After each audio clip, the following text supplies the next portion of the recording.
On.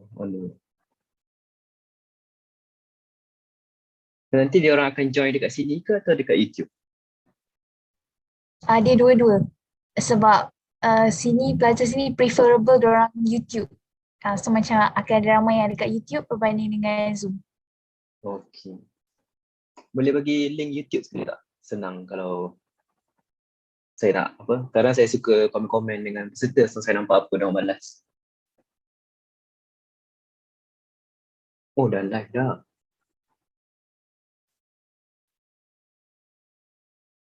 Wah, perform.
Saya dah ready ya. Saya okey je kalau nanti korang nak start.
Assalamualaikum, Mr. Aiman. How's your feeling for tonight's program? Waalaikumsalam warahmatullahi wabarakatuh. Excited. And we are excited to have you too. We will start our program in 3 minutes more. In the meantime, for the participants in YouTube live session, you can share this program with your other friends to join our program. Thank you.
Assalamualaikum warahmatullahi wabarakatuh, and a very good evening to all who joined our today's online talk based on stress management.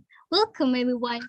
While waiting for the participants to join the Zoom meeting session, make yourself comfortable, sit back and relax, and turn off your microphone so that the program will run smoothly. You may open your camera if you want so. We will start our program tonight very shortly when everyone has joined the session.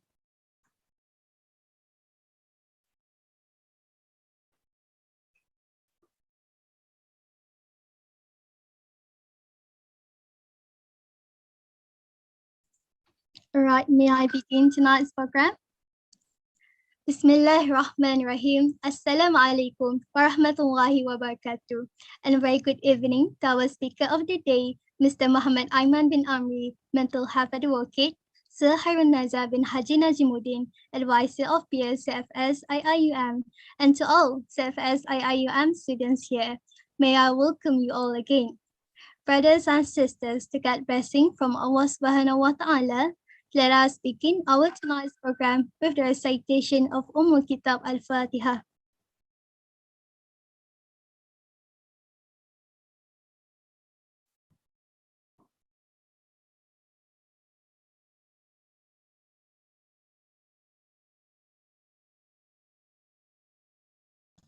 Thank you everyone for the recitation just now. Before I proceed to our next agenda, allow me to introduce myself. I am Nur Alia Batrisha from the Course of Law program, and tonight I will serve all of you as the moderator. Today's online talk, Stress Buster a Day, Keep the Burnout Away, will be focusing more on stress management and mental health. This talk is specially organized by the CFS IIUM peers and Counseling and Career Services Unit, CCSU. Tonight's session will have two sessions, which is the first session will be a talk session from 9 p.m. until 10:15. The second session will be a Q&A session from 10:15 until 10:30. Should you have any question about the program, do post it in the chat box and the comment section below. Before I pass this floor to our guest of honor, let me share a little background about our speaker. Encik Muhammad Aiman bin Amri, or also known as Aiman Psychology, is a mental health advocate who actively spread the awareness of mental health among Malaysians. He is a speaker and book author who wants to educate the society about psychology through talk, social media, and writing on his own website, aimanpsychology.com.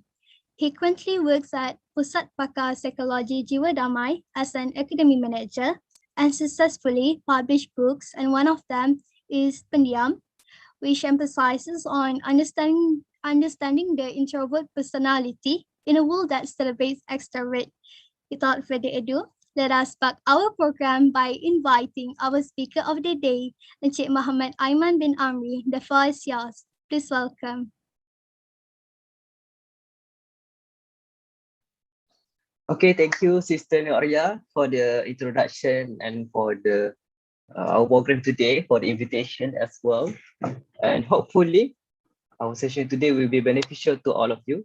Okay, before we begin, Assalamualaikum warahmatullahi wabarakatuh, and a very good afternoon, a very good evening to all of you. Okay, before we begin our session today, one other thing that I want to make sure is our program will be consist a lot of in English, right? That's okay. Don't worry. We will be conducting a session in English. However, there may be some time that I'm gonna make like some simple reference, something related to Malaysia, and don't worry, I'll be translating them into English. So you're not alone. Don't worry. If you don't understand in Malay, that's also okay. All right. Before we begin, let's do a simple introduction between us. Before we begin, can you tell me your name and your current state of emotion? You can write down in the chat box, either if you're in Zoom, write down the chat box in Zoom, or if you're in YouTube, don't worry, I'll still be reading your comment. I'll be reading your chat. Write down your name and your current state of emotion. For example, let me start first. Aiman. And my current state of emotion is excited because I was being very productive today. I done a lot of report and so on. So that's me. Aiman, and I feel excited and relieved because I was productive today. So feel free to write your name in the chat box. What is your name and your current state of emotion? This is a very simple concept, a simple question that you have to answer as a program today, because we want to talk about stress. Stress buster a day, keep the burnout away. So before we talk more about stress, before we talk more about burnout, we have to understand about emotion first. All right, we have the first one, Nafisa Fairuz, delightful. Wow, that's a good choice of words. Fauzan, great. Alia, happy. Fadil, very happy now. MashaAllah. Hanik, excited. Amarina Husaini in YouTube. I feel relaxed currently because just finished praying. MashaAllah. Alhamdulillah. Dah lama tak join program dengan UAE kan. Feels good to use all these words, sister, brother and so on.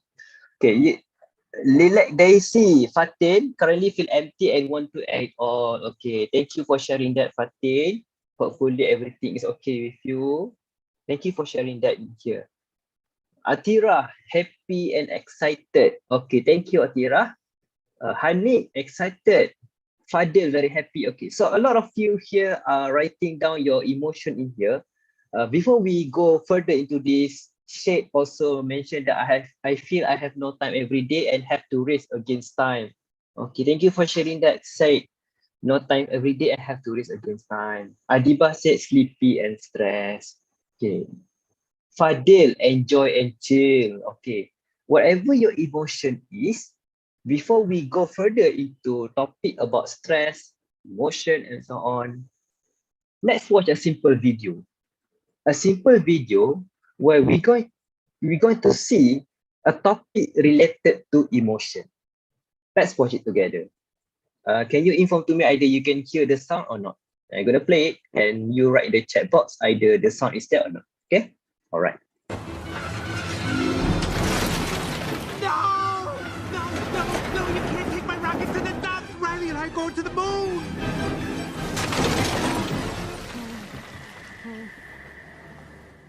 Riley can't be done with me.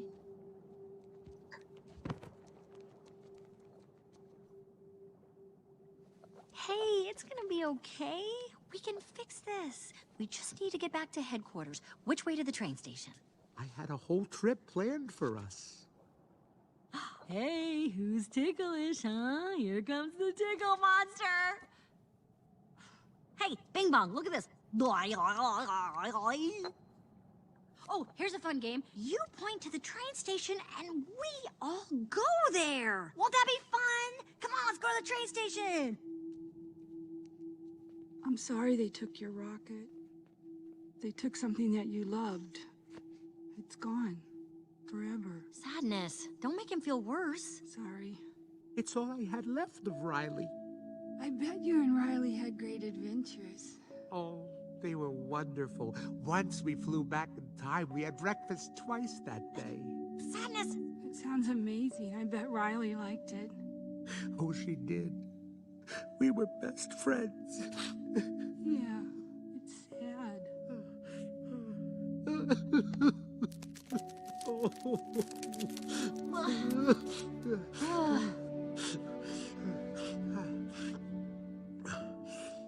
I'm okay now. Come on. The train station is this way.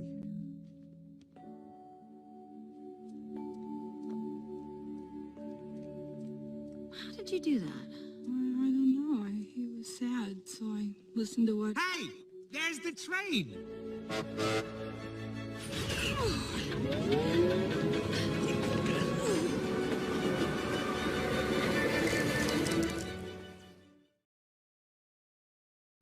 Yeah. All right. So, you able to watch the video? Who knows from which movie, from what movie is the video from? Siapa teka betul ada hadiah. Who know? Inside Out. Okay, good job. Nafisa, Daniani, Sister Noalia, Wardina, Alvin. So this is from Inside Out. Okay, so hadiahnya, the present is a smile. Tada, that's your prize. Okay, sorry, just kidding. Okay, the movie is from Inside Out. And the reason why I'm showing this in the beginning of our session, because if you can notice, that when I ask you about what's your name and your current state of emotion, we have a lot of answer. We have some answer related to happy, excited, motivation, energy, and so on, motivated, and blah, blah, blah. But at the same time, we also have someone who say that they're feeling tired, feeling empty, feeling not okay, feeling sad, feeling fatigued, overwhelming, anxious, a little anxious, mentally exhausted, sorrow, no feeling at all. We have a lot of emotion written in the chat box. But the thing is, when it comes to emotion, we as a Malaysian, as an Asian, we always believe this. When it comes to emotion, it's always related to two kind of emotion. When it comes to emotion, it's always like this. It's either a positive emotion or negative emotion. Okay, sorry, let me rewrite that again. It's always when it comes to emotion, we believe that emotion is consisted into two categories. The first one is positive emotion,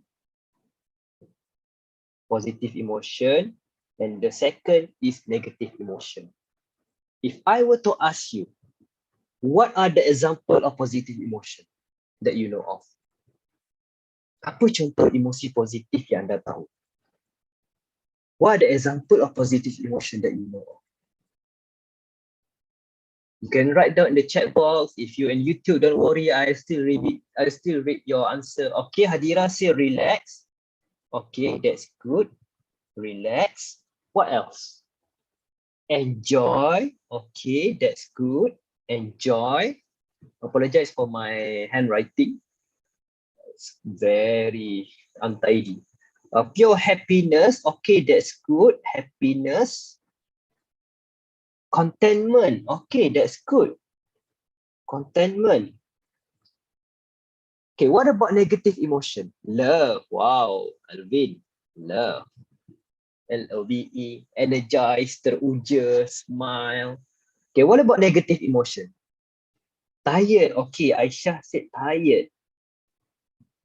Bored. Okay, someone said bored. Sad. Okay, sad, lazy. Okay, ni macam cakap diri sendiri ni.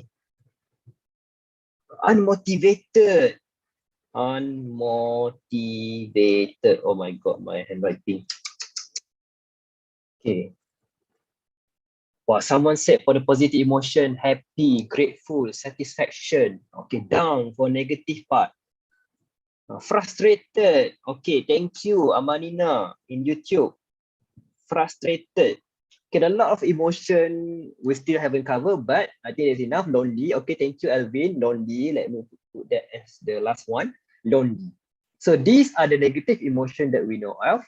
And in there is the positive emotion. Oh, my hands. Okay, my up there on the left side there is the negative positive emotion that you know of. Okay, this is our basic understanding. When it comes to emotion, they are positive and negative divided into this category.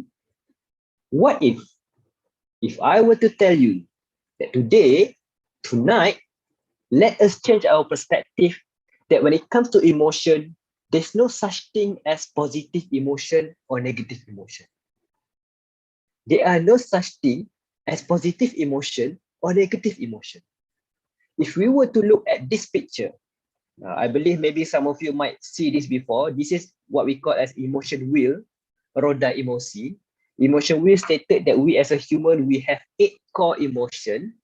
8 core emotion that define us depending on the situation that we are currently experiencing. 8 core emotion. And each of these emotion, if you want to see more, I can zoom for you. Okay, you can see there. There's fear, trust, joy, anticipation, rage, anger, disgust, and sadness.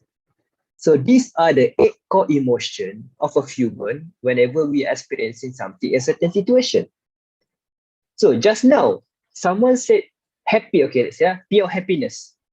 Someone said pure happiness is positive. And let's take sad is the negative. Okay, happiness and sadness. So happiness is the positive side, sadness is negative. If we were to use this concept, if you can see that sadness actually in here, the blue color, and opposite of it is joy or happy. If we to say that happy is positive and sadness is negative, let's say, for example, you just attend your examination, you got your result, and you got the result that it shows that your result in UIA shows a failure. You fail your subject, and you need to repeat the subject again in the next semester. So at that moment, you are feeling sad, right? Would you say that feeling sad at that particular situation is something negative? Can you say that, oh, bro, you fail your paper, or your sister, you fail your paper? Come on.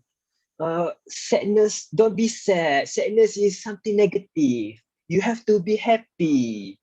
Because this paper, this examination, this is all dunya. It's not akhirat. It's something that you're going to bring to your kubur. Okay? Be happy. Don't be sad. Sad is negative. You have to be happy. Happy is positive. Can you say that way to the person who just experienced a failure in the examination? Of course you cannot. Because at that particular moment, they deserve the right to feel sad. They have the right to feel sad because the experience or the situation that they are currently in make them have the right to feel sad. It's the same for happy. If you say that happy is positive, if you let's say you have a death of family members, can you say that you being happy is a positive thing to do? Barulah positive. We have some person die in our family. Okay, let's be happy. This is a positive way of life. Can you say that? Of course cannot, because at that moment, the happiness is become something negative. So the concept here is, it's not about differentiating between happy or sad as positive and negative. But the real concept is, when it comes to emotion, there's no such thing as positive or negative emotion. It's just emotion. Or maybe simply to say, if you were to understand better, just understand that it's not that happy or sad is negative, but it's more like convenience and inconvenience emotion. An emotion that make you feel comfortable, such as happy. You feels good when you're happy, right? Or uncomfortable emotions such as sadness, anger, anxiety, and so on. It's still an emotion. It's just that it's uncomfortable, but you need to experience it because the situation requires to experience. I'm gonna give simple example before we go further into concept of stress. Let's go a little bit just a conclusion about this. Let's say we take sadness. Okay, sadness, and we're gonna do like a simple estimation or self rating lah. Let's say from 0 until 100%, a percentage of sadness. 0 means that you just a little bit sad, but 100 means that you are really, really, really, really, really, really, really sad to the point that I'm crying, I cannot handle this, I don't know what to do. This is the 100% of sadness.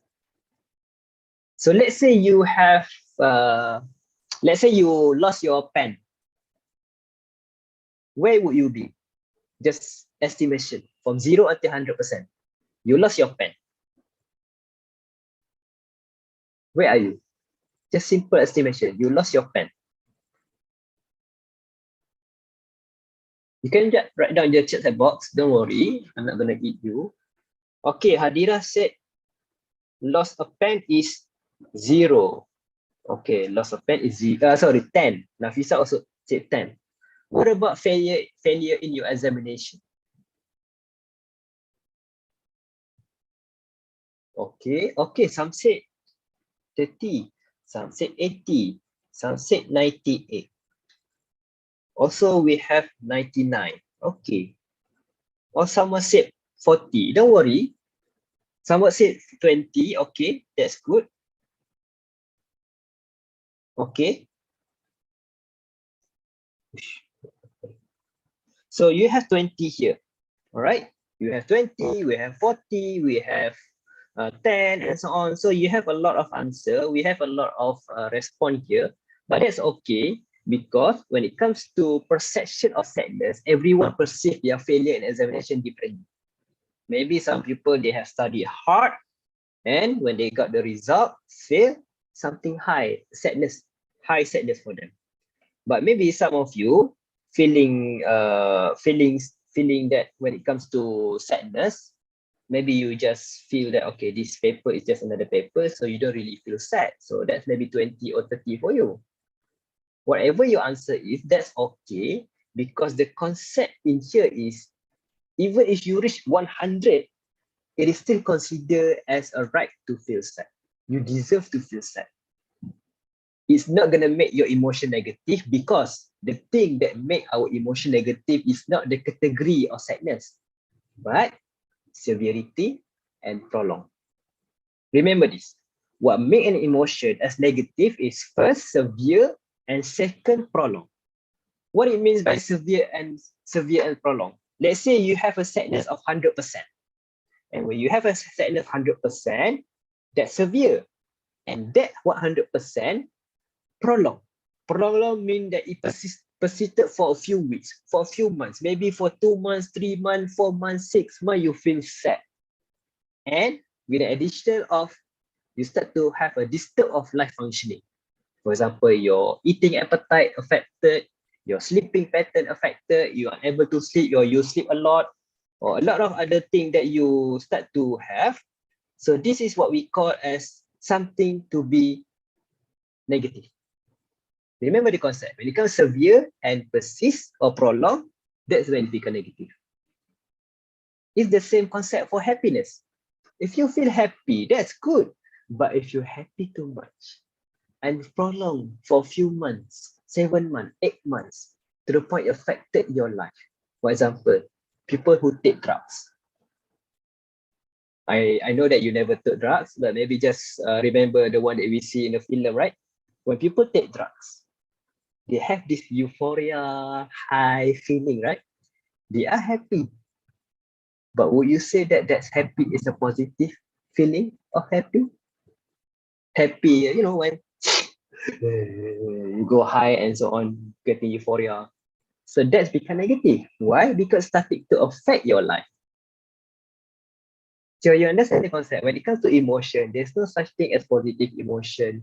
There's no such thing as negative emotion. It's just emotion. It's either comfortable or not comfortable for you. That's all. Okay? All right. So the next is next part. When it comes to topic of stress today, I'm gonna show you a simple concept, a simple question. But before that, I believe that we are attending our session today online. And when it comes to online, means that your class is online, your even program today is online and so on. So what we're going to do today, I'm going to ask you a simple question. Have you heard of this? Oh, sorry, my computer is stuck. Okay, that is okay. Okay, when it comes to emotion, when it comes to stress, what would you say to be your, okay, before that, do you like online learning or online class? Yes or no? Do you like online class?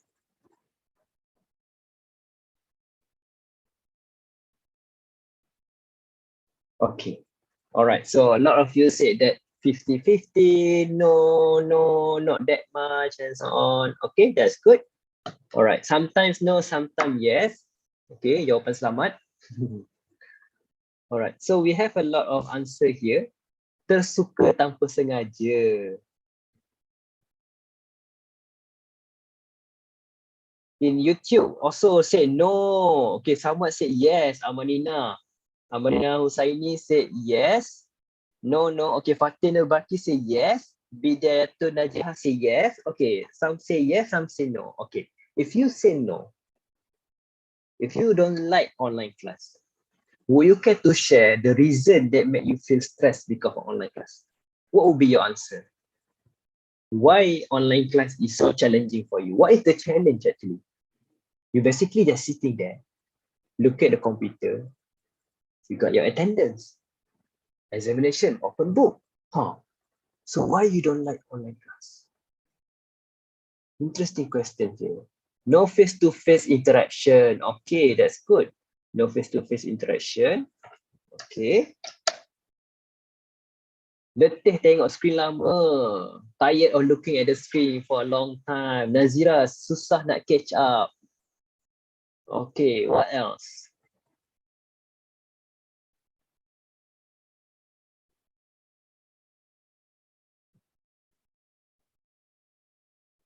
Okay, sometimes not understand. Okay, that's good. Sometimes not understand. Susah nak faham. Okay.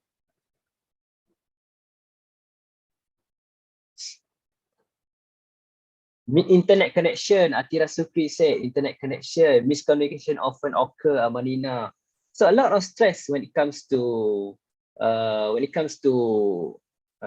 class or related to technology. So this is when I want to relate our topic today. Stress buster a day, keep the burnout away. Is the concept of this. Have you ever heard the concept of this? Let me hide myself so you can read it. Techno stress, a syndrome of individual feeling overwhelmed with information and prolonged pressure to gadgets or technological device until they give an abnormal stress or reaction to cardiovascular, mental, and neurology. Techno stress. It was pointed out by first by Broad in 1984 because techno stress means that you are stressed related to technological device. So it can be your computer, can be your phone, can be basic photostat, can be whatever, scanner and so on, anything that related to technological device. So that's what we call as techno stress. And techno stress, nowadays, when it comes to concept of online class, you feel stressed looking at the screen for a long time. For example, as Han said, you don't understand what teacher said through the online class. You lost confidence. You hard to understand what is being taught in the class. So you feel stressed because internet connection is slow. So this is all what we call as techno stress.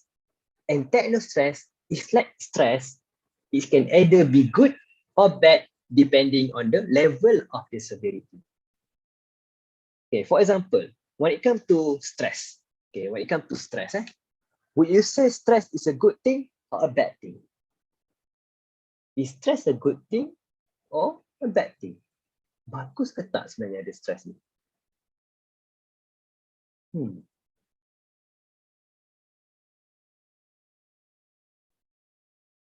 Bad.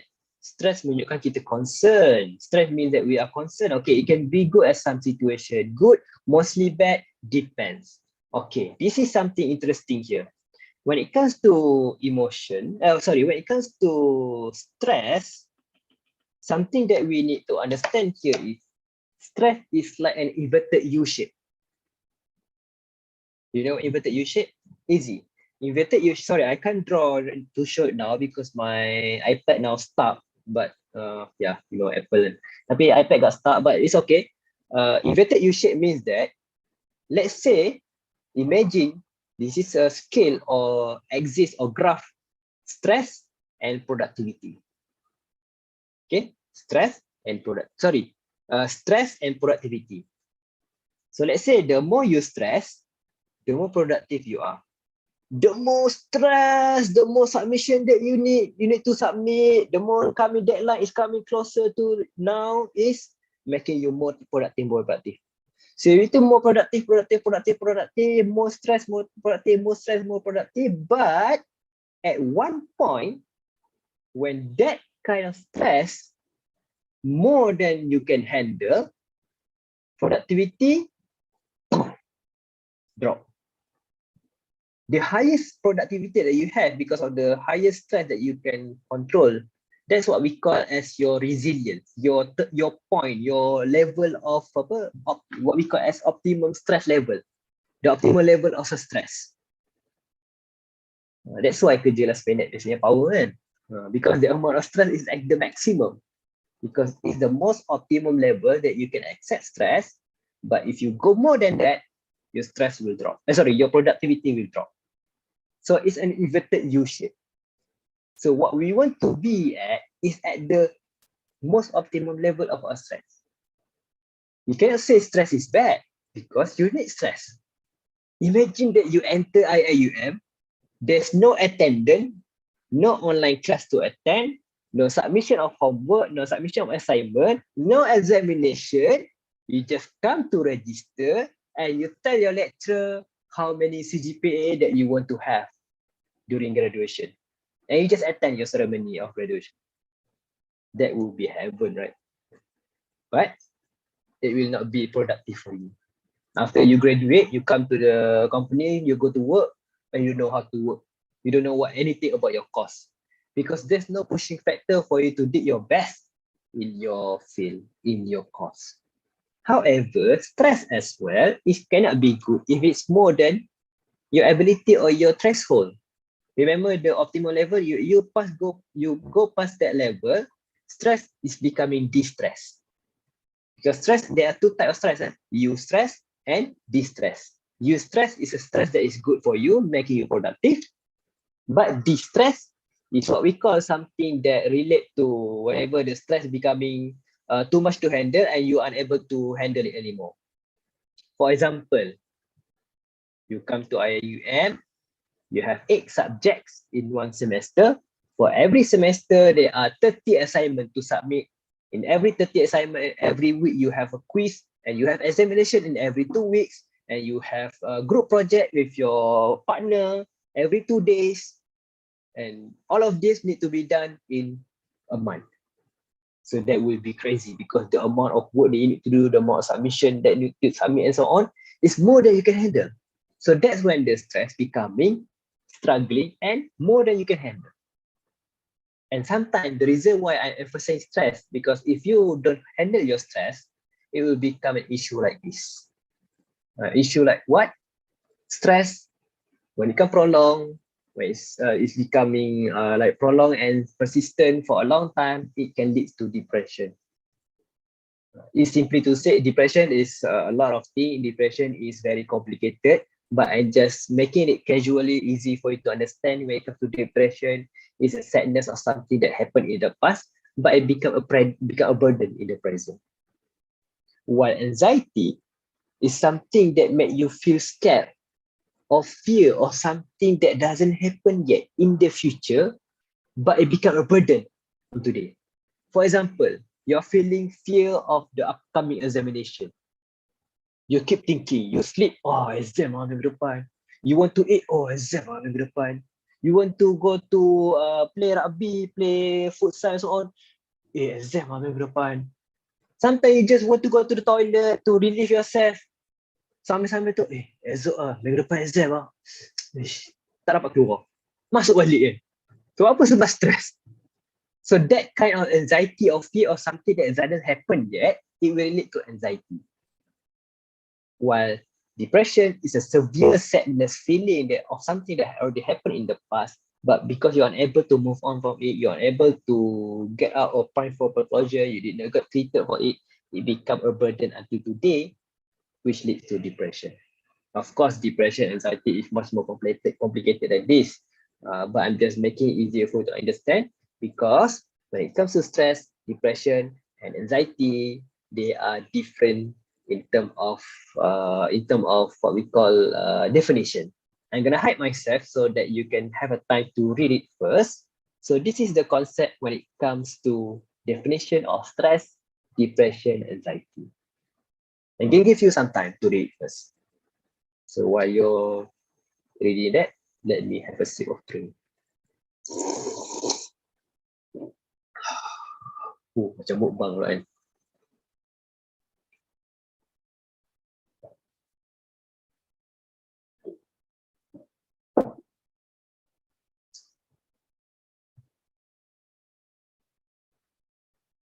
Alright, so you have read it.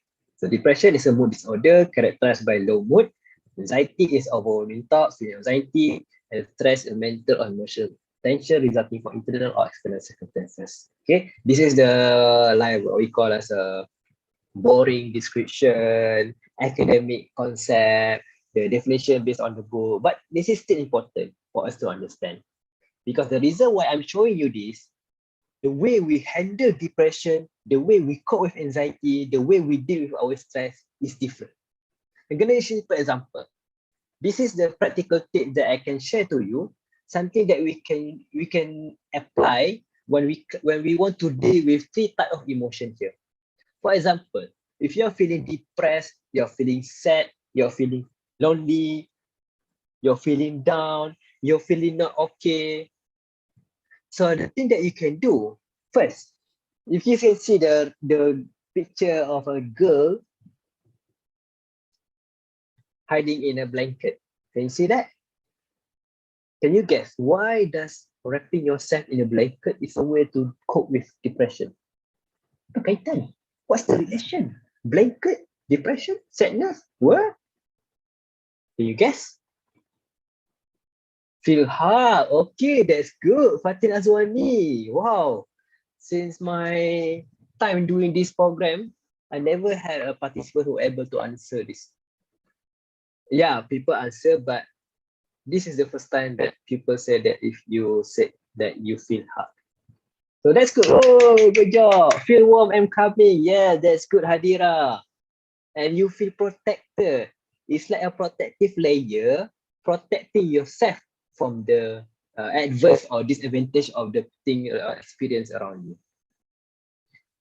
Have you noticed that when you watch Hollywood movies, you know Hollywood movies, they like to do like something, sometimes romantic movies can have an explosion of car, you know, right? Even a story of people in the school sometimes can have like a car crash. You know, Hollywood, they like that, they left the style, right?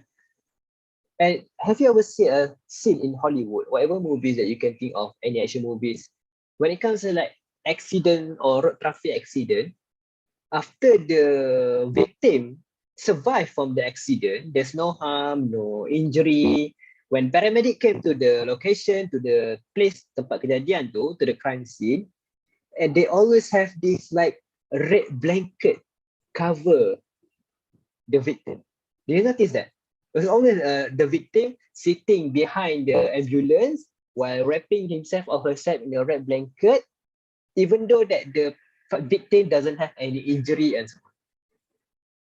It's the same concept.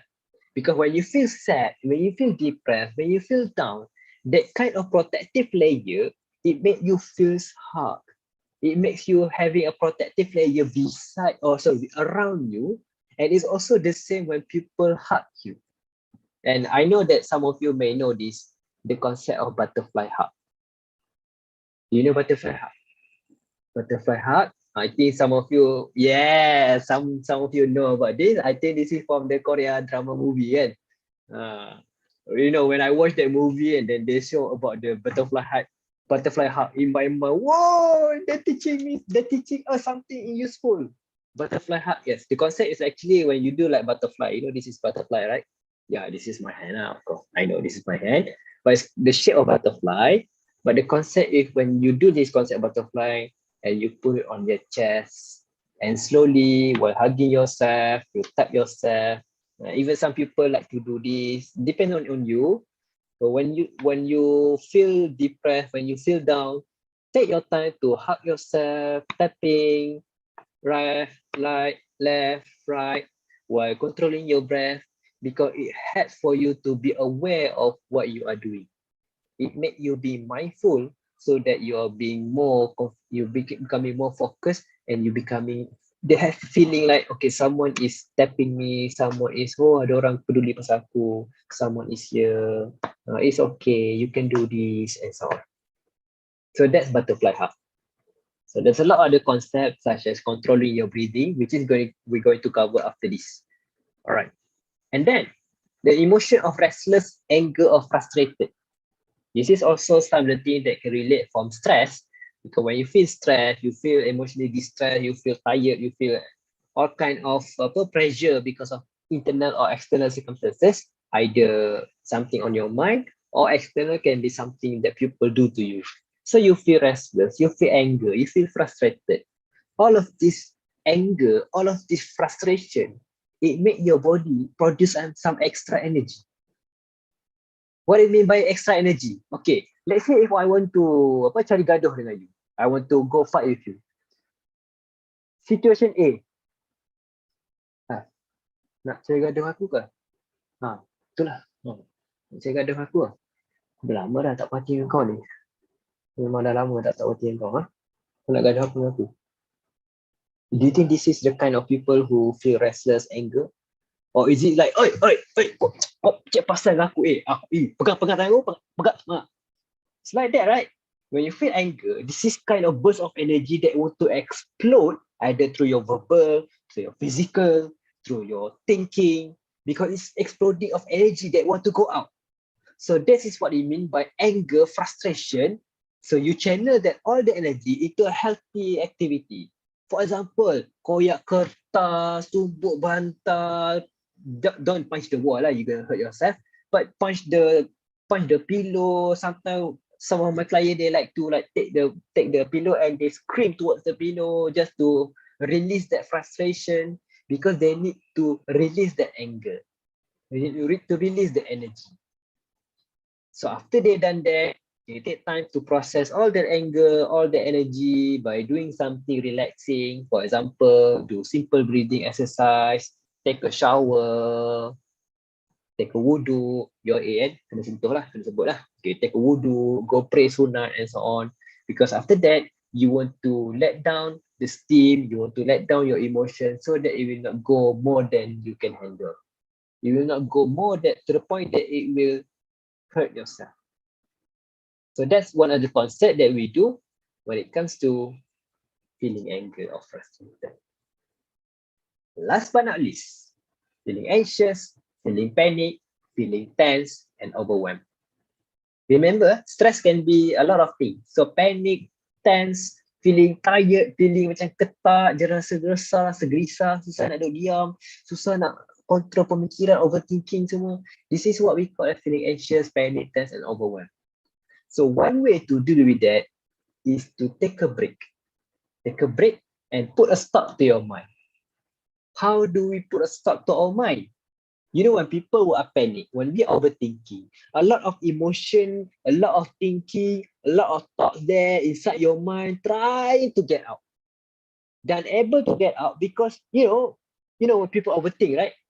Aku dah buat belum kerja sekolah, jap, aku dah, okay, jap lagi aku kena siapkan assignment, aku dah kena siapkan, minggu lepas ada exam, jap, nak masak apa malam ni, jap, aku pakai baju apa, kena mandi dulu kot, buat tak mahu.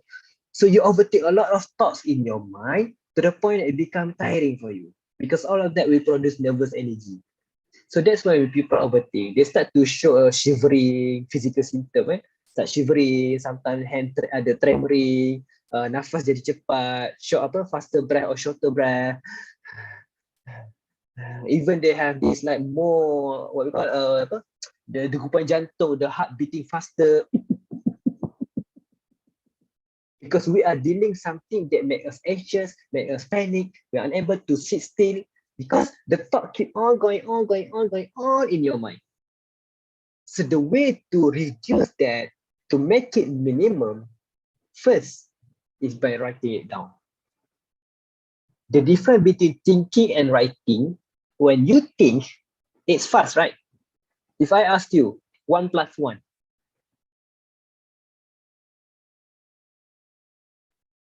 when we do online program, right? People say that it's like Dora the Explorer. You ask the question, then 10 minutes, 10 seconds later, you answer your own question. So 1 + 1 is 2. Straight away in your mind, 1 + 1 terus dapat jawapan 2. You don't need to think, you need to think, but you don't need to do something more than that. You just need, okay, terus jawapan nombor 2 keluar dalam kepala.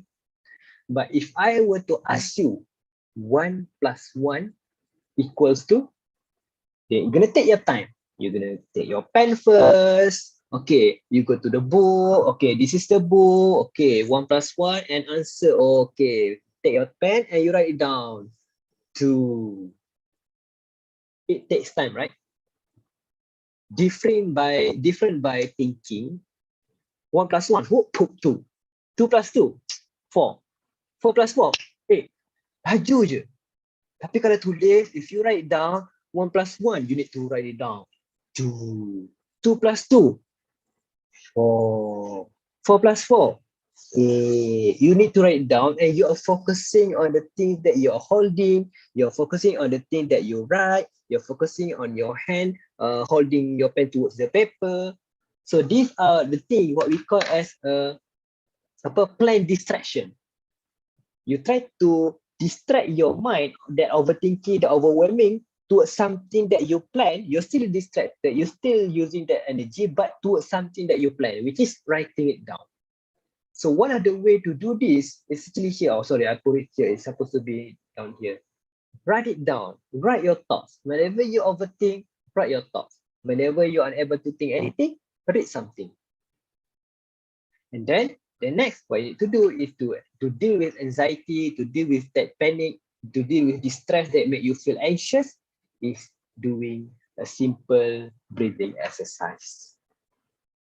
Very simple breathing exercise. So the way to explain this, the way to do this is some of the concept what we call as a box breathing. Have you ever heard box breathing? Box breathing, kotak. Bernafas guna kotak. Macam mana bernafas guna kotak kan? Box breathing means like this. I'm going to show you a video where the video will going to show you the concept of box breathing. So what I ask you, for you in Zoom and to those in the YouTube channel, take your time, sit straight, focus on the screen, and if you are wearing earphone, that's better. Focus on the concept, focus on the video's instruction, follow the instruction given in the video. Let's do a simple breathing exercise. Okay? All right. 3, 2. There are times when we all experience feelings of stress or anxiety. In these moments, you can use your breath to help calm those feelings. Box breathing is a simple relaxation technique that can help you reset your breath and return to its normal rhythm. You can do it anywhere, anytime. Box breathing can help reduce stress and improve mood. It can also help with controlling and managing emotions. It's very easy to learn. Imagine breathing around a box. Inhale as you visualize going up one side of the box, gradually filling your lungs with air. When you reach the top, hold your breath for 1 to 5 seconds as you picture going across the top of the box. Exhale gradually as you imagine traveling down the other side of the box. Pause again for 1 to 5 seconds as you go along the bottom of the box. Then repeat. This can be done 7 to 10 times in a row, focusing on the breath. If you can do it sitting down with your feet grounded, that will help too. But really, it can be done anywhere. Box breathing has physiological and psychological benefits. Physiologically, it regulates breath, increases oxygen to the lungs, and can help reduce blood pressure and lower heart rate. Box breathing can help psychologically by providing focus to your breath and removing attention from the things that are causing feelings of stress and anxiety. The repetition of box breathing can also help reduce stress. So, in moments when feelings of stress and anxiety are overwhelming, remember box breathing and the power of your breath as a simple way to relax and breathe a bit easier.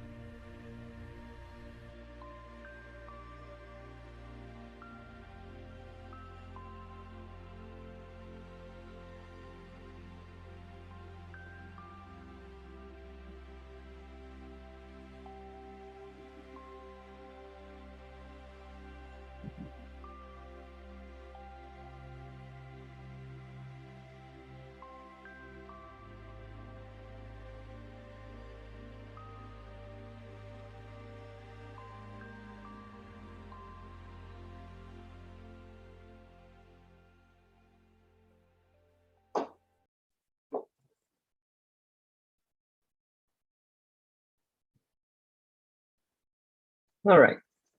Simple, right? So that's the concept of box breathing. The reason why it's called box breathing is because the amount of time they take for you to inhale, hold it at the same time, and exhale through your mouth. Hold it and keep on doing it. So that's why it calls box breathing. Box, right? Okay, simple. So these are the things that you can do when you are feeling panic. Of course, there are a lot of other things that we can do to deal with anxiety. But I'm afraid that we don't have enough time to cover one by one. But if you would like to understand more about this, you can go to my Twitter. I write a lot of thread about this on how to deal with our panic or our anxiety. So one of the thing is through breathing technique, box breathing. Even breathing technique consists a lot of types. They are box breathing, they are deep breathing, they are diaphragmatic breathing, they are also 4-7-8 breathing. 4-7-8 means that you inhale for 4 seconds, you hold it for 7 seconds,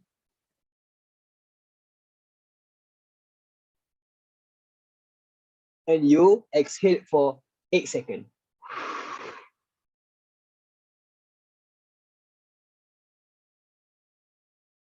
Then keep on doing it. 4-7-8, 4-7-8. But remember, when it comes to exhale, don't exhale because it's going to be fast. When exhaling, put your mouth like you are whistling. Macam bersiul kan? Kan bersiul macam ni kan? So instead of whistling, you use that same shape of mouth, but you exhale. Trust me. When you start to do breathing technique every day, it will change your life. Breathing technique is part of the stabilization process for people who are struggling with severe stress, severe sadness, severe anxiety, and so on. Stabilization is always, remember, related to breathing technique, mindfulness, and also progressive muscle relaxation. I'm afraid that we don't have enough time to cover all of these. I'm just gonna show to you one of them. Okay, before we go to the next session, I'm gonna ask you a simple question. What are your current struggles? Will you care to share with me? And for this time, I would love to hear your voice for those in Zoom. If you're in YouTube, it's okay. You can write down in the chat box. But if you in Zoom, I would love to hear your voice as well. Ash bosan lah saya je bercakap kan. Just turn on your video and share. Maybe we start with orang kata lead by example kan. So Sister Noalia as the moderator today, maybe something that you would like to share, your current struggle. Doesn't matter, related to student ke, as a family members, anything. What are your current struggle? Thank you, Mr. Aiman. So I will tell about my current struggle. My current struggle is I'm afraid of what other people think about me, and I overthink the possibilities that can happen in the future. Like I will fail in my exam, or maybe I will not get a good marks, or like not having so many friends around me. All right, thank you for sharing that. So the struggle is something related to what people think of you to the point that it's affecting your self-esteem. Okay, that's good. Thank you, Sister Noalia. Anyone else who would like to share? May I go next? Salam. Yes, sure. So I think my current struggle is that I don't really push my potential because I know what I can do, but at the same time I kind of like spoil myself a bit too much, I guess, and I can see that what I can achieve is less than what I actually like what I achieve is less than what I can actually achieve. That's all. Okay, all right, that's good. Thank you for sharing that, Nafisa. So your stress is because you're not pushing yourself to the maximum that you're supposed to or you're able to. Okay, that's good. Maybe guys in the chat, in the YouTube, you can write down in the chat box your current struggle today or at the moment, maybe in this week and so on. Or someone else would like to share anything at all. This is just some expression. If you're uncomfortable in expressing by voice, you can also write down in the chat box. Okay. In the Zoom, also can write in the chat box if you don't feel comfortable to speak. Okay, what else? May I go? Yes, sure. Please. At this moment, I'm just feeling kind of empty. I don't actually know what I want to do in my life. I don't actually have a goal or a stand to live by, since I don't expect that I would live on this long. So I just don't know. I just feel empty. I just feel like I want to end it all, but I just don't know how. But sometimes I do want to feel happy and enjoy life, but I don't know how. I just feel empty and lonely. Okay. Thank you, Fatin. Is there something else? That's it. What? Is there something else, or that's all? That's all I think. Okay. All right. Thank you for sharing that, Fatin. So basically, it's about concept of you're feeling tired and you don't see any goals, you don't have any motivation to go for your goals, and yeah, it's empty and you just want to stop. You just want to all of this to end because there's no point in moving. Is that what you're saying? Yes. Okay, all right. Thank you for sharing that, Fatin. Yeah, we have someone share in the chat box in YouTube, Abu Fadil. I struggle to develop my soft skills. You struggle to develop a soft skill. So anyone else? Maybe the last person would like to share.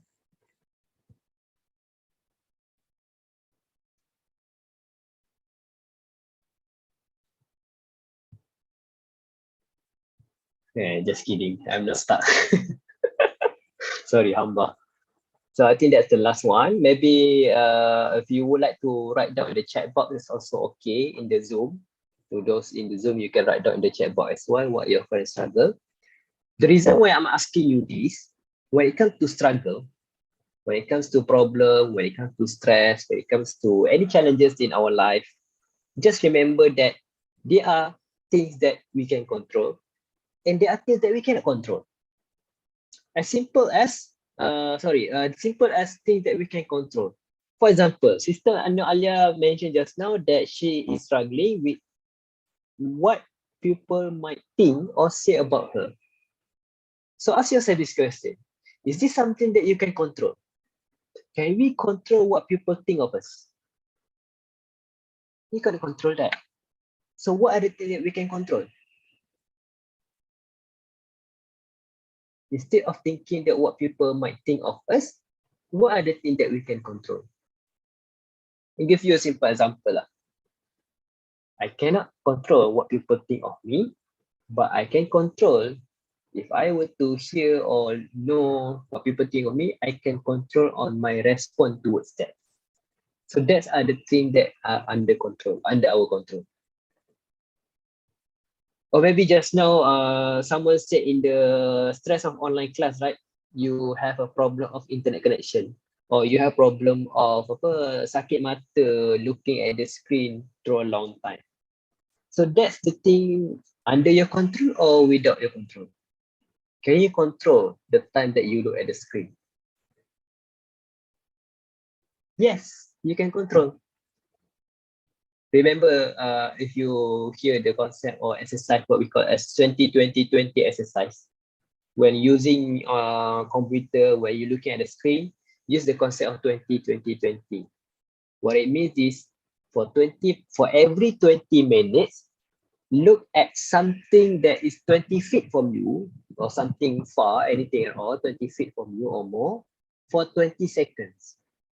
1, 2, 3, 4. And then after 20 seconds, proceed to look at your screen again and focus on the class. Then after 20 minutes, look at something far from you, 20 feet or more for 20 seconds, and look back at the screen.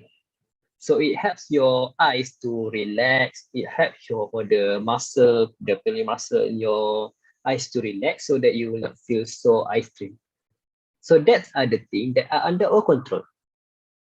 So I'm not going to go into deep or specific into what are the things that you mentioned just now, because that is just some expression. And yeah, if you were going to go through one by one for that, it's going to be like a therapy session, which is not suitable here. But what we can conclude here is when it comes to stress or any challenges that your emotional challenges that you are currently facing, remember this movie, Kung Fu Panda 2. Have you watched Kung Fu Panda 2? Do you know what is Kung Fu Panda is all about? It's about a panda, a dragon warrior, fighting evil, fighting the villain, right? Okay, so that's Kung Fu Panda number 1. Kung Fu Panda number 2.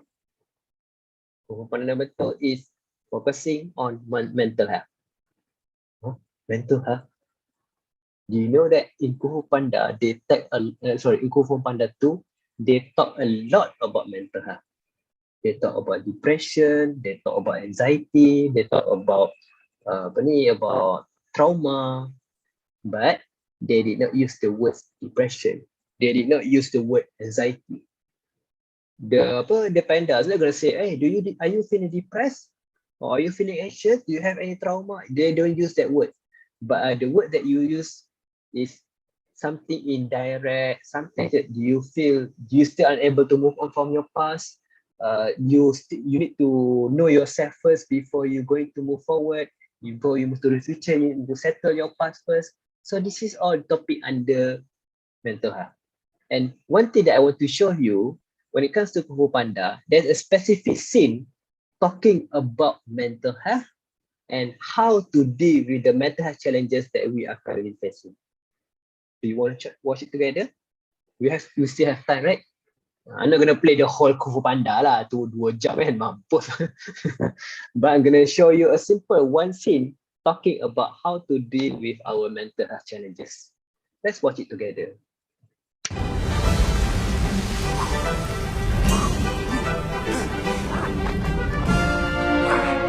Ha!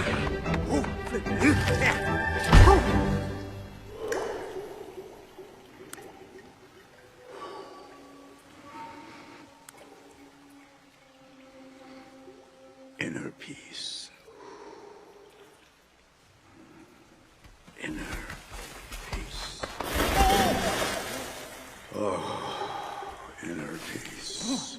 Master Shifu! Master Shifu, what do we got? Pirates? Vandals of Volcano Mountain? Whatever it is, I will take them down. Because I am in a mood. I need to get something done, you know what I mean? What are you doing? One of Master Oogway's final teachings.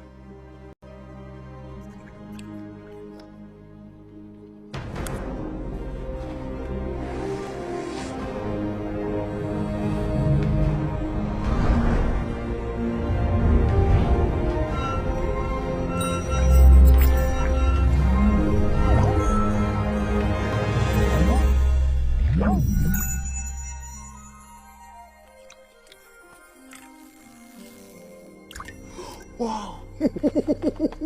Awesome! How did you do that? Inner peace. Inner peace. That's cool. Inner peace of what? It is the next phase of your training. Every master must find his path to inner peace. Some choose to meditate for 50 years in a cave just like this, without the slightest taste of food or water. Or? Some find it through pain and suffering, as I did. The day you were chosen as Dragon Warrior was the worst day of my life. By far, nothing else came close. It was the worst, most painful, mind-destroying, horrible moment Okay. I have ever experienced. But once I realized the problem was not you, but within me, I found inner peace and was able to harness the flow of the universe. So that's it? I just need inner peace? My innards are already super peaceful, so all I need to do is just get this thing going. Inner peace? You're going down. Now show me what you were doing there with your feet. I saw you do sort of a fancy foot thing. Ho! Bandits, approaching the musician's village. Danger. Tell those musicians to start playing some action music because it is on. Don't worry, Shifu, I'll master inner peace as soon as I get back. No snack stops this time. Snack stops. Wait, are you serious?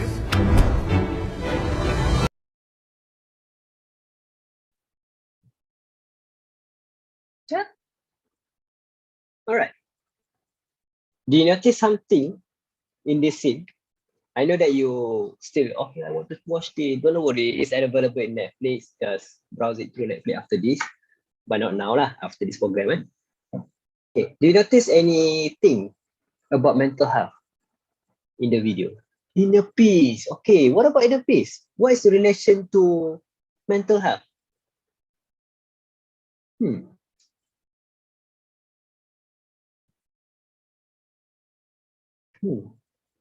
What's the relation of inner peace with dealing with all challenges?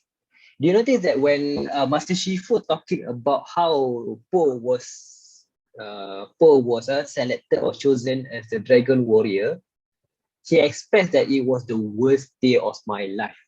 Nothing ever come close. She expressed it that when Po becoming Dragon Warrior was the worst day of my life. And then he continued after that. But when I realized that the problem is not you, but me, inside me, I start to find my inner peace. He realized that when Po chosen as Dragon Warrior was something that is out of his control. But what he can control is how to train this panda into becoming a Dragon Warrior. That is the thing under his control. So it's the same concept when we're dealing with mental health challenges. Focus only on things that you can control. When you are focusing on the things that you cannot control, you're becoming more stressed than before. Why? Because you cannot solve the problem. For example, you struggle with, let's say you struggle with your lecturer who teach that, let's say in online class, you don't understand what your lecturer is teaching and you are unable to understand what is the concept presented in the class. Those are the things that you cannot control. The way she thinks, the way he speaks, the way he presents, the slide that he uses, these are the things that you cannot control. So what are the things that you can control? Okay, I don't understand this concept. Maybe I can ask my friend. Maybe I can search the concept in YouTube. Maybe I can read the book, that reading material that have been given before in the course packet semua kan. So that are the things that is under your control. By focusing on the thing that you can control, it will bring some happiness, some calmness to your mind. So don't stress about things that you cannot control, because you cannot control, literally you cannot control. But when you deal with something that you can control, for example, your emotion, your feeling, your thoughts, your time management, your schedule, your priority, what tasks to do, your limiting your entertainment so that you focus more on your work. So those are the things that are under your control. So focus on that. I know it sounds simple, it sounds superficial, but this is the first step in realizing about the concept of dealing with mental health challenges. Of course, to be specific, of course, to be specific, you need to seek professional help. But this is an awareness program, so we're focusing on the basic first before you get to the treatment part. Because when it comes to treatment, when you seek psychology, when you seek to clinical psychologist, for example, I think next week I'm gonna be in UIA in PSU Department of Psychology and at the psychologist room. I have session there. So let's say you go meet a psychologist either in center or in hospital or anything that you can think of. The treatment or the intervention that you're gonna receive is gonna be specific for you. Specific for you. You can teach the concept to someone else, but the concept will be specific for you. That's why it's called individual therapy. Individual. The treatment is specific for you. So don't mistaken between awareness program, which we are right now, and treatment. Treatment is very specific. When you go to the proper channel, you go to the specific channel, and you got the treatment specific for you based on your case, based on your history. That is individual treatment. Okay? And I believe we are almost coming towards the end. So before we end our session today, one of the things that we want to focus today before we end our session is something like a closing that I want to show to you. A simple closing that I hope you can do when it comes to dealing with things or mental health challenges. It's just a simple concept. What we call is often the things which kill us on the inside are not the stress or the pressure itself, but our reaction and response toward the stress. Have you been curious why does some people feel so stressed about getting low marks, but some other people is okay having low marks? Remember our concept just now? This one, sadness. When it comes to failure of examination, some of you said 20, some of you said 30, some of you said 98. Why is different? Because the perception toward the situation is different. Situation is the same, failure in examination, but our perception toward the sadness, our perception toward the stress is different. So some people react and respond differently. So that's how the feeling of stress or feeling, that's how the concept of the program today is stress buster a day, keep the burnout away. You want to deal with the stress so that it will not lead us to burnout. So often the thing that kills on the inside is not the problem or the stress itself, but our reaction, our response to the stress. So manage your stress well because it will lead to a healthy life of things. Okay? All right. I think that's all from me. I would like to say thank you for your participation, for your concept, for your attention today. If you would like to learn more about this, you can go to my website www.imanpsychology.com or www.sembangpsychology.com. In the web, Sembang Psychology is one of my project that I want to teach I want to educate the topic about psychology to the public. So go to www.sembangpsychology.com. All right. I think that's all for me. Thank you so much. I'm gonna pass the microphone or the floor, which is there's no floor here, to Sister Noalia. Silakan. Thank you, Encik Aiman, for the wonderful and inspiring sharing session. Now we will continue with the Q&A session.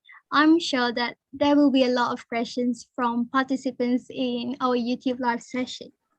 So, moving on, our first question is from Psycho. If I want to get a consultation, what is the process and does it take a lot of time to get an appointment? Okay, good question. First of all, congratulations and good job for thinking of getting help, because that's the first step in recovery process, which is you deciding to seek help. Okay, when it comes to getting professional help for our mental health, to seek mental health practitioner, either counselor, psychologist, or psychiatrist, there are two options. First is either through private center, and second is either to public hospital. If you have money, you can afford to, if you have the privilege to purchase or to subscribe to the private center, feel free to go. Contact any private center that available in Malaysia, and you will get the appointment and just come to the session. But if you want to go sit through government hospital, the first step you need to do is to go through klinik kesihatan first. Go to klinik kesihatan.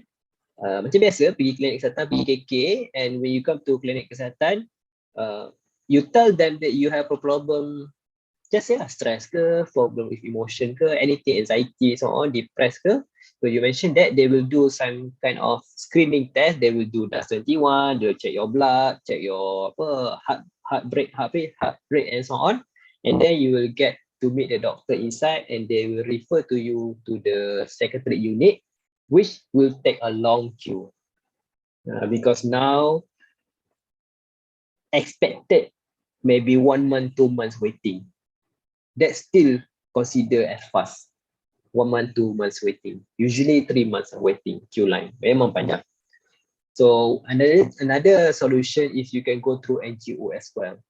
NGO can provide a little bit expensive than government hospital, but it's not expensive as through private center. Private center usually 1 hour can go to 150 to 250 per hour. But for government only cost you RM1 and RM5 for each psychiatric unit.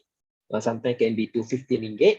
But for NGO, maybe if you contact MIASA, or if you contact MMHA, or if you contact through TribeWell, Source 24/7, so they can provide a subsidized rate if you're a student. Let's say if you're OKU, let's say if you have no income, let's say B40 family, they are subsidized rate for this community.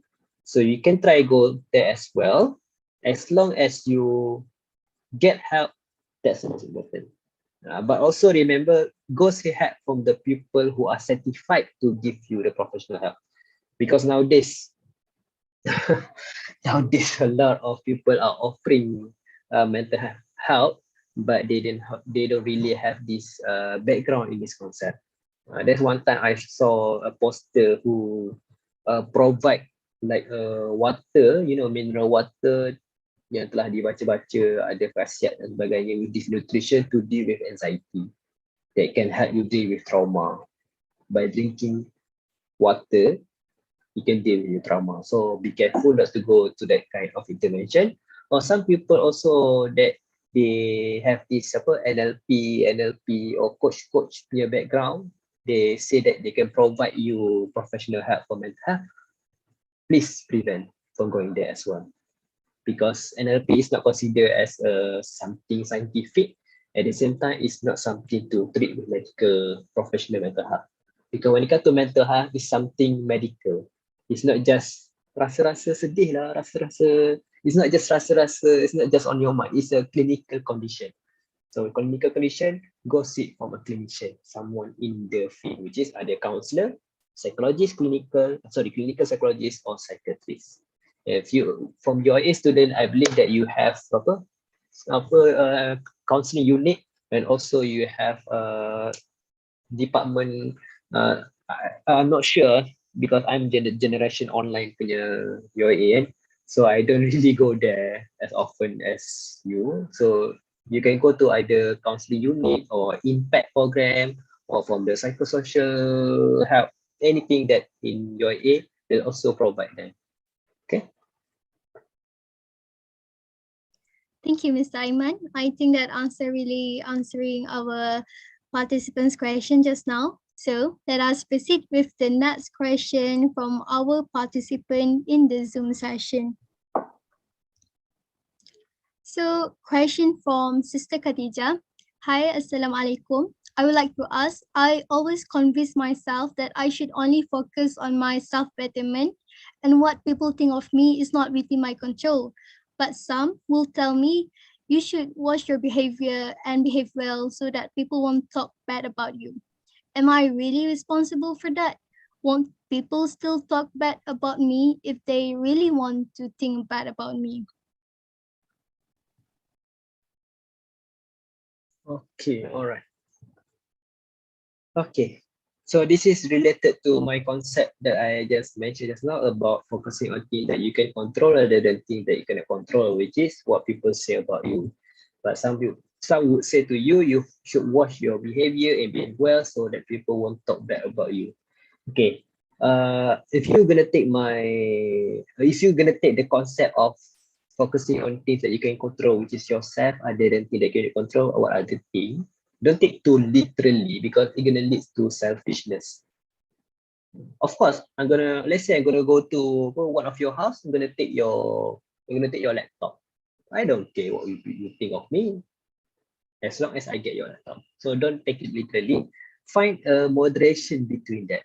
So it's okay that if you think that you should watch and behave well so that other people won't talk bad about you, but be careful not to the point of sacrificing yourself. Not to the point of you are trying to be a people pleaser. You try to please all people around you to the point that you sacrifice yourself. So don't do that. There's a fine thin line between self-care and selfish. Self-care is the part where you are prioritizing yourself before others so that you can be healthy, either emotionally, physically, mentally, spiritually, socially, professionally. You prioritizing yourself to be healthy, but when you are prioritizing yourself all the time without thinking others, you're gonna lead to selfishness. So different people have different barrier between either selfishness or self-care. So find yours. Okay. Thank you, Mr. Aiman. Clear crystal answer for Sister Khadija. I think that self-sabotaging is very common among us, but we need to remember prioritizing ourselves is not selfish and it is essential for us sometimes. So let us proceed with the next question in the YouTube live session. A question from Sister Azira Nasir. I think that applies to a question from Ku Muhammad Hafiz and Nasrin Malik. I have a question. What is the best response can be given to our friend who shares their problems? Should we give advice or just listen to them? How to respond appropriately without giving backhanding compliments? Okay, that's a good question. Thank you for that question. I know that you cannot see me. It's because I'm trying to search for something on my library, but it's okay. Okay, all right. So the question is, what should we do when people are expressing about their problem, talking about their issues, and so on? Which will lead, what kind of response should we give in order to have the best answer lah? Either we should advise them or what? Okay. So this question, there are two answers to this. First is when it comes to this question, remember that or try to understand that either your friend trying to express something and they need someone to listen, or they are trying to ask for solution or advice. So how to know this? If my friend are expressing their thoughts to me, they're talking about the problem, dia ni nak aku dengar je ke ataupun nak aku bagi nasihat? Do you want my advice or do you just need someone to listen? So how to know this? Just tanya, ask them. Do you need my advice or do you want my answer? Ask them. Or if you don't ask them, when they talk about their problem, try to listen and focus on the what we call as a verbal tracking. Verbal tracking means that when people are talking about their problem, you are focusing on what they say and you ask a question related to that question. For example, man, I'm feeling stressed today. I just got my result in my examination. I feel so sad. So that's what people say to me. So don't ask them something unrelated to that because they're talking about stress, exam. So you tell, okay, exam, paper apa? What paper? Or what subject? Oh yeah, the subject about, Islamization of knowledge, blah, blah, blah, blah, blah, blah, blah. I feel so stressed. Okay, how was your grade? Then you better, okay, what did you do for it? Do you think that result, any question, any response that you gave that related to the story that they are telling you? So by doing that, you are responding to their expression, you're responding to their vent out. At the same time, you are giving them the space to talk about their problem.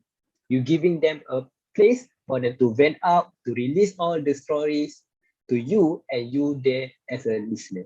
You focus on listening. So these are the things that you can do when people are expressing to you. There are a lot of info, a lot of concept that you can apply. For example, you summarize again what they talk. You paraphrase what they talk. For example, they talk about their failed exam and so on. Then you repeat again. Oh, I can see that you're feeling stressed because you just failed your exam. So what are you going to do today? What are you going to do after this? You repeat back the words of failing the exam in your own words. So that people who listen to you saying that, they will think like, oh, he really listened to me, huh? Oh, I thought about my failed exam, he repeat it again. I thought about my sadness, he repeat again. I thought about my stress of online class, stress about internet connection, and he thought that about internet connection. So, wow, he really listened to me. So these are the things that you can do as well. Of course, there are a lot of concepts, a lot of principles that you can do when people are expressing to you. This concept, what we call as a counseling skills, the way we deal with people who are expressing themselves, usually any clinical psychologist, psychiatrist, or counselor are trained to do. But you also, as a public person, as a normal people without any background in psychiatry, psychology, you can also apply this because it's basically a listening skills. How to listen actively. We call it as active listening skills. So if you can understand Malay, one of my friend Akib Basri wrote a book about this. We call it as kekok. The reason kekok is, the concept is bagaimana untuk mendengar, memahami, and memberi respon apabila perlu. How to listen, understand, and give response if needed to. So this book is very powerful if you want to apply this active listening skill. So when I read this book, all I can see is, ini semua kita belajar dalam bidang ini, semua dalam psikologi, ini semua bila deal dengan klien. So he talked in length about how you deal either in virtual social media or either face-to-face, either through video call. He explained it one by one. So this is one of the book. I don't get any bukan affiliate, no commission to promote this because I understand the benefit. I also want you to get the benefit. Okay, so get yours. Sempat lagi. I hope that answer the question. Thank you, Mr. Aiman. So let us proceed with the next question in our chat box through Zoom. So a question from Sister Fatin Azwani. My question is that how long do ones recover from trauma? Usually, based on most of your clients, I'm dealing with healing myself and I find it really hard if I don't have my medication around. Also, how do I get rid this feeling of emptiness because it is consuming me every single day? Okay. Thank you for this question, Fatin. How long do we recover from trauma? And dealing with yourself is hard to deal when you don't have medication around and to get rid of the emptiness. So there are 3 questions here. Okay. When it comes to trauma, traumatic experience, either childhood trauma, developmental trauma, or maybe something just happened recently, any kind of trauma that we are dealing with, it's hard to say either how long it will take to recover from trauma. Because it will depending a lot of factors. It will depending on how severe the trauma is to you. At what age do you experience the trauma? How is your personality? Are you the kind of person with this kind of thinking or this kind of thinking? What about your personality? What about your effectiveness to seek help? What about your social environment around you? Do you live in a supporting environment that can support you throughout the trauma, or you still living with the person who did the trauma to you? So a lot of these factors will be affecting your prognosis. What we call prognosis ni macam, okay, after you get the diagnosis, okay, prognosis is how well do you think or how good do you think that you're going to recover after that. So there's no specific answer to answer this. I'm sorry to say there are no specific answer because I have clients, I have a lot of clients with trauma, domestic violence, sometimes with divorce, sometimes with abuse from father, from sister, from brother, from mother, semua tu. All of them have different pace because it depending on the factors that I just mentioned to you. And second, when it comes to trauma, if you need medication, let's say that you are deemed, you are prescribed with medication, please don't ignore your medication. Especially medication can help you with dealing with the symptom. For example, you have extreme anxiety or you are feeling to the point you got panic attack every time you're remembering about the trauma. So that medication can help. Although I understand that there are some side effects from the medication that make you feel drowsy, some medication make you feel tired, but it's important for the treatment. And the next part is about psychotherapy. When dealing with trauma, there's a lot of psychotherapy that can deal with trauma. But one of the things that I know of that, there are a lot of psychotherapy out there. But the thing that I know of, sometimes CBT can help. Sometimes trauma focused CBT can help, and sometimes can deal with EMDR also can help. I'm going to desensitization. Sometimes we just know the short form and we forgot the full name. But wherever it is, discuss with your clinician, discuss with your clinical psychologist or your psychiatrist who are dealing with you on thinking or planning what kind of intervention is useful for you. And when you go to seek professional help, usually when it comes to dealing with trauma, there are 3 stages to deal with. First stage is stabilization. Remember stabilization that I mentioned to you, breathing technique, mindfulness, grounding technique, all the things that can help you stabilize first. Then after stabilization, call the 3S. Yeah, lupa. 3S. Stabilization. Strive, yes. Stabilization, strive. Strive means that we're helping you to become better in terms of mentally speaking. For example, we do a gradual exposure. Gradual exposure, let's say that you are trauma, let's say your trigger is, let's say for example, your trigger is your father because the abuse from the father. Contohnya, contoh. Okay, so gradual exposure means that we are slowly introducing you to the trauma, to the trigger. Okay, susah sikit ayah ni. Let's say the trigger is you have panic attack because of social situation. Let's say you're introvert and you're afraid of people around you, you don't feel comfortable to the point that you can feel panic attack. So gradual exposure means that you have been living in your home, attending online session and so on. So gradual exposure maybe slowly introduce you to the people. For example, take a walk. Let's say one of the tasks is your psychologist asks you to take a walk around the neighborhood, go to the taman kan, bukan timpak lah, taman tu, playground yang budak-budak main tu, but don't talk to anyone. Just go there, walk for 10 minutes and go home. Go back to your safe space. And keep doing this gradually. Okay, let's say maybe 10 minutes, tomorrow 15 minutes, then 20 minutes, then slowly makin jauh tinggalkan rumah, makin jauh tinggal rumah. So this is what we call gradual exposure. We want to make you strive in your mental health. Then after this process, the stabilization, the gradual exposure, slowly that, the third S is stabilization, strive, and sustain. Sustain is we want to make it that so that you are able to sustain this kind of mental health strength, your mental resilience is increasing, although that the therapy already end. Maybe you no longer need to attend therapy, but you want to make it your sustain.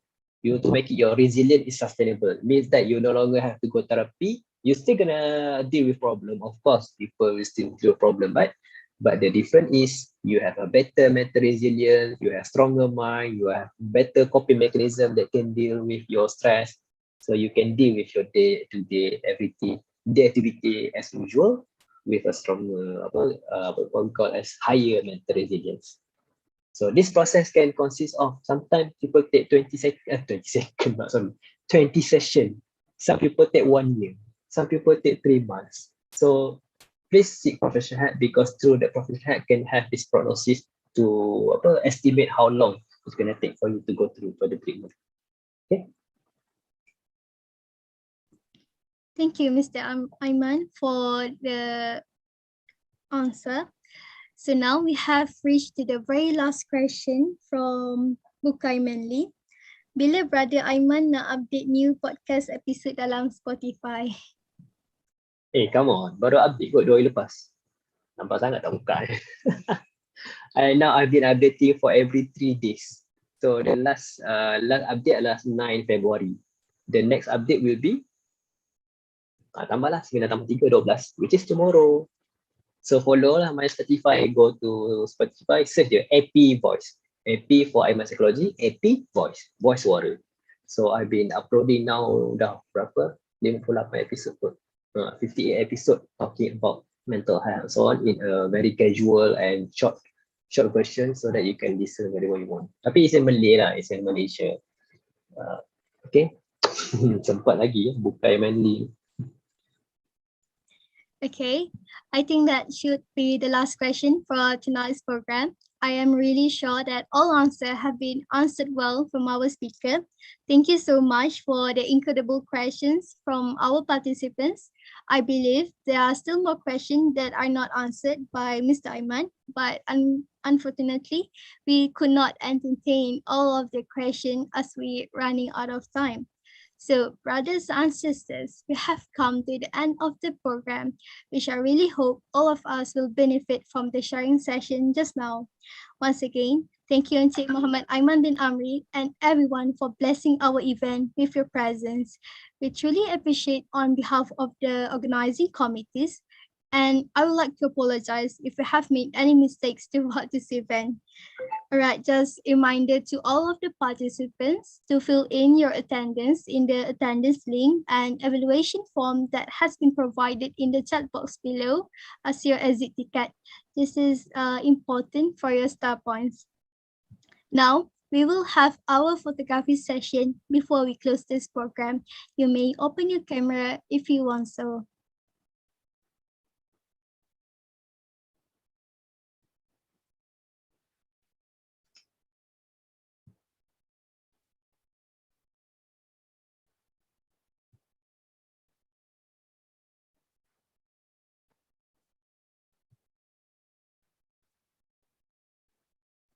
Dah ready ke semua?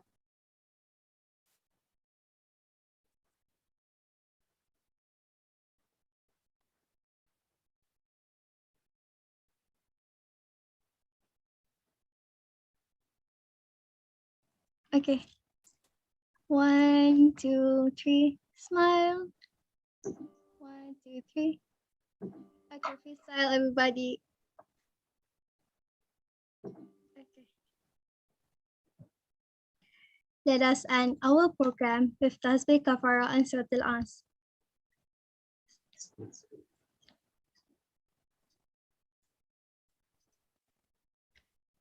That is all from me. Wabillahi taufiq wal hidayah. Wassalamualaikum warahmatullahi wabarakatuh. That is all from me. Good night, everyone. Thank you. Thank you, everyone. Thank you, Simon. Thank you, Sir Aiman. Thank you, everyone. Thank you, sir.